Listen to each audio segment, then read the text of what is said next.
చిన్న వయసులో ఉన్నప్పుడు పెళ్లి తలుపులయి జరుగుతుంటాయి గదా! మేనత్తలకి, బాబాయిలకి, మేనమామలకి ఇట్లాంటి. ఆ పెళ్ళిళ్ళ సంబంధం అప్పుడు మాట్లాడుకున్నది గుర్తు నాకు బాగా. ఎందుకంటే వయసు చిన్నదైనా సరే, ఆడ కూర్చోనిస్తారు గదా చిన్న పిల్లల్ని. వినేవాడిననమాట. ఎట్లాగా ఆ అబ్బాయికి షాప్‌లో పని చేస్తున్నా సరే బాగా కష్టపడే తత్వం ఉంది. అమ్మాయికి మనం ఓ 25 తులాల బంగారం అట్ట పెడతాం గదా! అమ్మాయిని చూసుకుంటారు. వాళ్ళ కుటుంబానికైతే ఆస్తుంది. ఇట్లాగా ఆలోచించేటటువంటిది. లేదు అబ్బాయికి కష్టపడే తత్వం ఉంది. వాళ్ళ ఇంట్లో గూడా అందరికి కష్టపడే తత్వం ఉంది. చూసుకుంటారు. ఇట్లాగా అమ్మాయిని ఇచ్చేటప్పుడు ఆలోచన ఉండేది. తర్వాత తరాల్లో గూడా చూసా నేను. ఇప్పుడు తరంలో ఏంటి?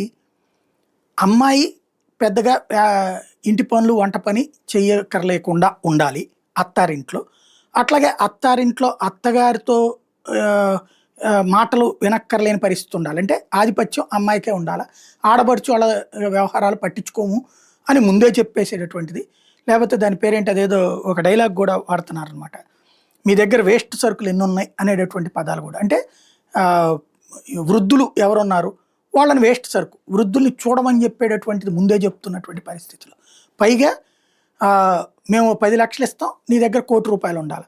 ఇవాళ 10,00,000 ప్యాకేజ్ ఉన్నోడికే పెళ్ళవుతుంది. మామూలోళ్ళకి పెళ్ళిళ్ళు కావు. 10,00,000 ఉన్నోళ్ళకి, 5,00,000 వాళ్ళకి, 4,00,000 వాళ్ళకి ప్యాకేజ్ ఉంటే పెళ్ళిళ్ళే కావట్లేదు.